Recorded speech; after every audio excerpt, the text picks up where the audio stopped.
Oi pessoal, tô aqui e vou contar para vocês, quem assistiu meu último vídeo, né?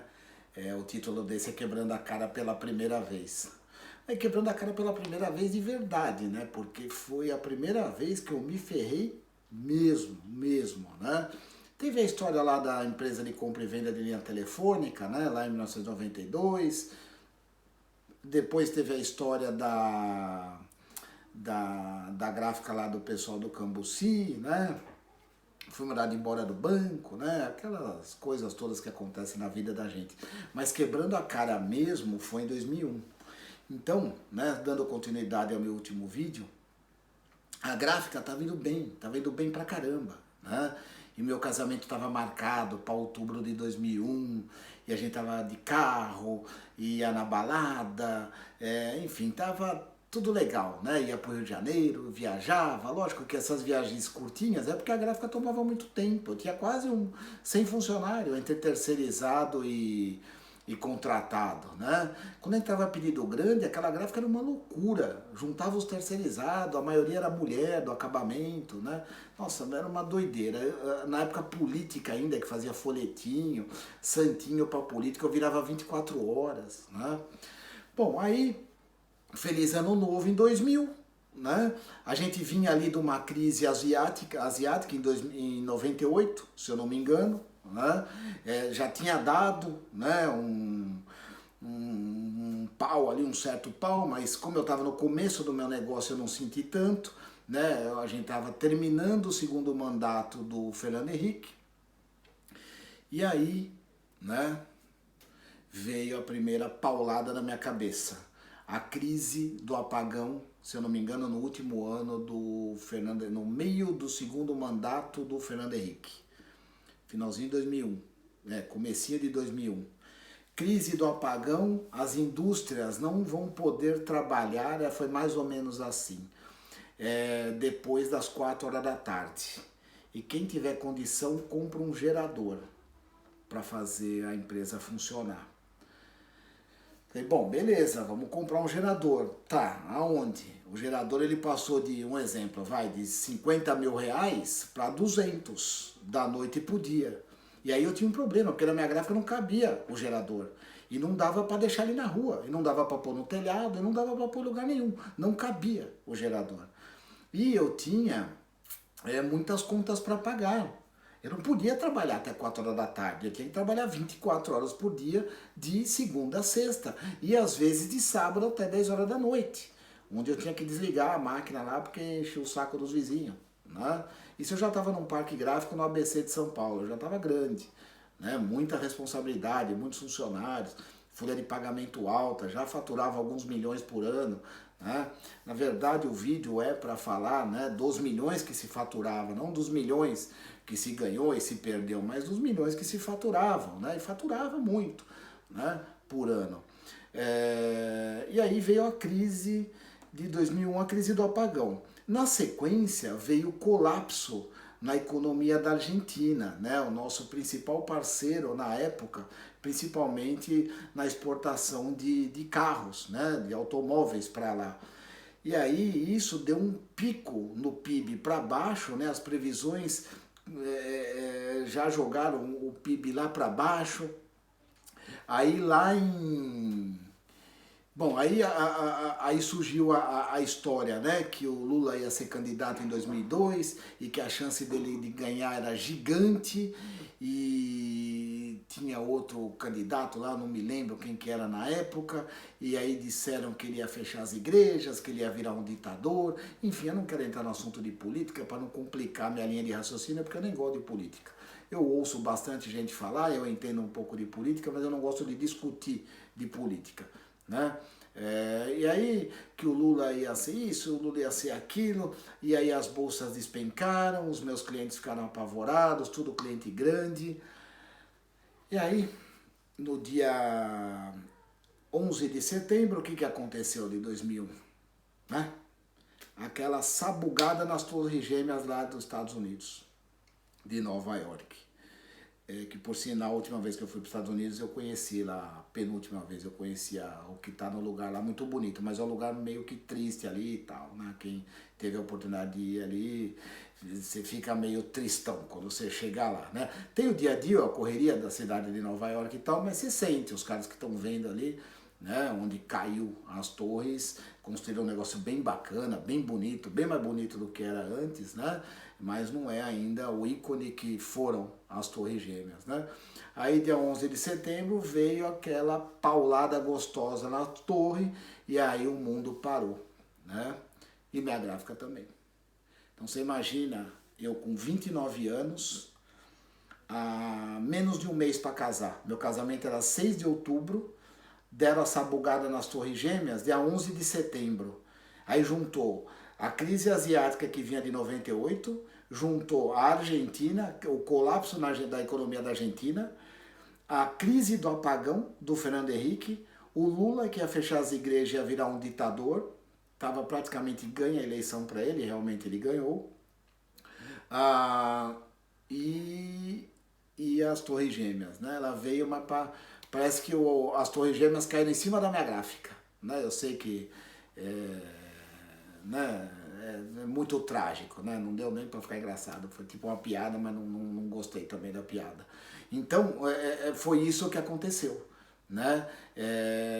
Uma paulada na minha cabeça que eu não sei nem de onde veio.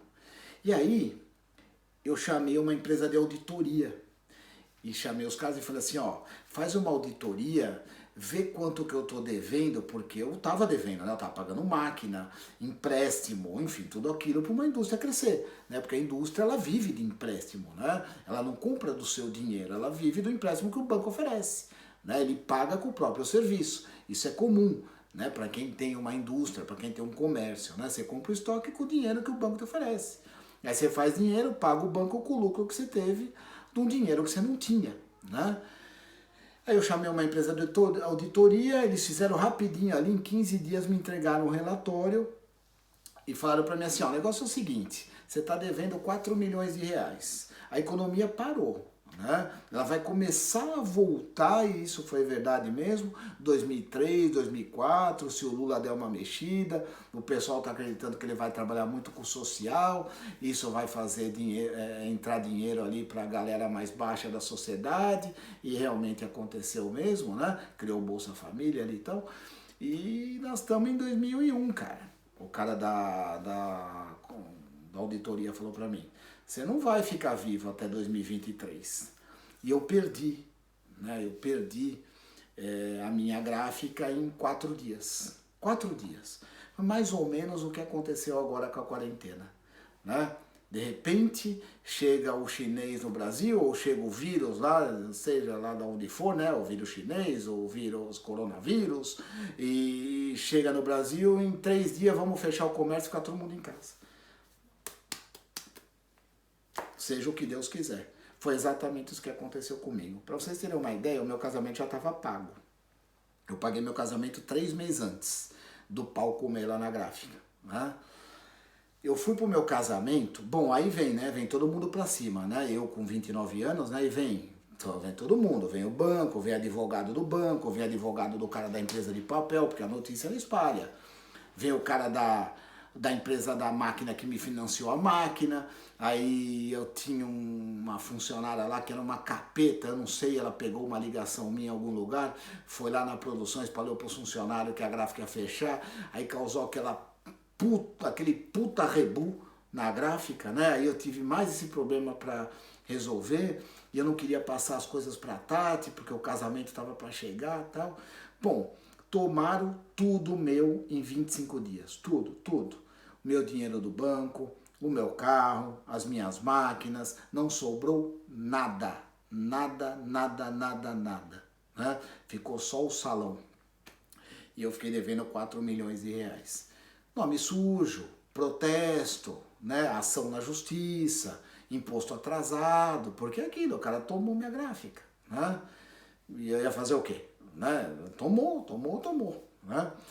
Para vocês terem uma ideia, até que é engraçado essa parte, no meu casamento me sobrou uma Fiorino só, né? Aí tomaram lá uma casa que a gente estava pagando, não tinha onde morar, e eu com restrição no nome, a Tati não tinha crédito porque ela era novinha, enfim, aquela merda toda que dá bem na hora que você menos precisa, né? E minha amiga falou assim pra mim assim, olha, tem uma casa de uma amiga minha, que ela mora lá no finalzinho da Zona Leste de São Paulo, número 55.000 da avenida, casa 5, casa 8, você não quer morar lá? É R$ 400 por mês. Falei, meu, liguei pra Tati e falei, porra, vamos lá porque a gente vai casar, né, no dia 6 de outubro, né, e vamos ter que ir pra algum lugar, né, como você vai fazer? Eu vou voltar pra casa do meu pai, você vai voltar pra casa do teu, né?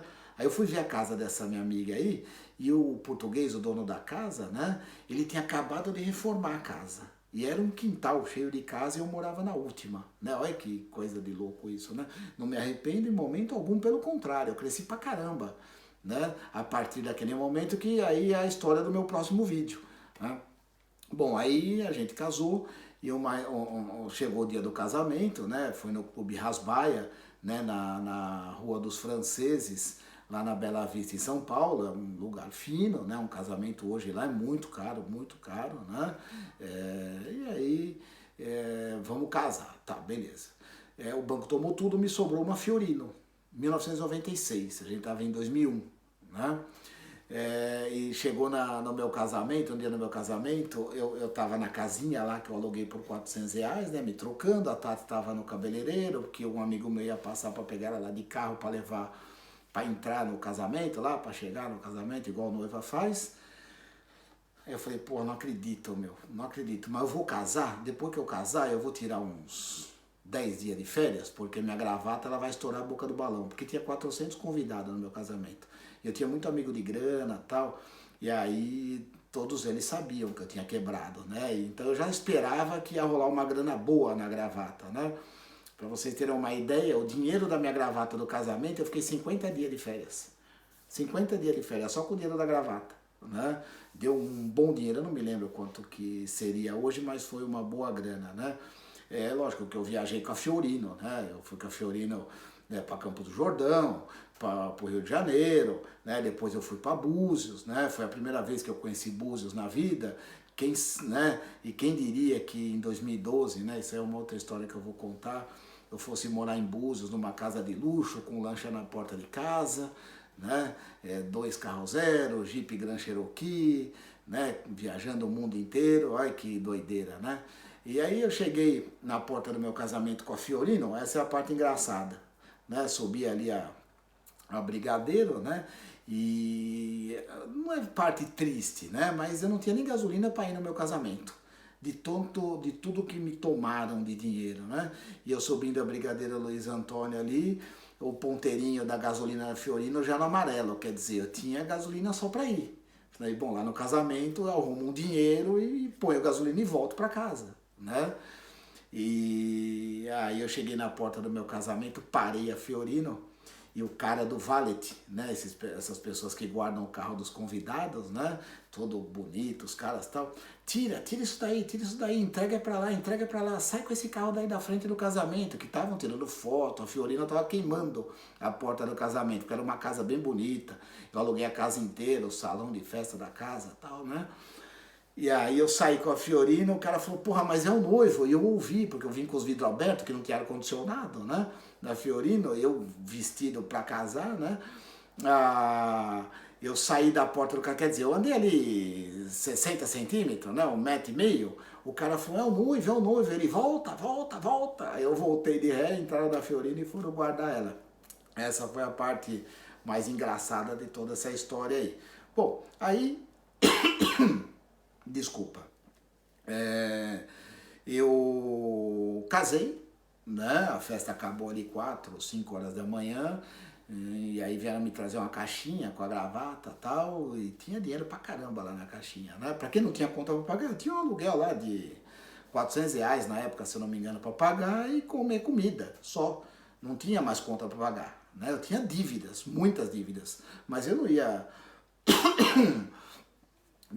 pagar as dívidas do casamento, as minhas dívidas com o dinheiro da gravata, né? Eu precisava esfriar minha cabeça, pôr ela no lugar para dar continuidade, né? Então, é essa a história, né? Como que eu tomei na cabeça pela primeira vez. Então, você que está me assistindo, perceba que pode acontecer com qualquer um. Né? Eu montei a minha gráfica em 1996, fui até 2001, e se não tivesse acontecido tudo isso como está acontecendo hoje, minha gráfica estava em pé até hoje. Ia quebrar agora. Né? Ia quebrar agora. Então, para você que usa as suas histórias como desgraça, né? Se apegue nelas como um aprendizado, né? Como uma oportunidade de você dar a volta por cima. E no meu próximo vídeo, finalizando esse, eu vou passar para vocês como que foi eu desviei a atenção aqui olhando para o espelho, né? Eu vou passar para vocês como que eu dei a volta por cima, tá bom? Bom, muito obrigado aí, né, por ter me assistido, por ter me acompanhado, e eu fico muito feliz de passar toda a minha experiência para vocês, tá bom? Obrigado aí, valeu, até o próximo vídeo.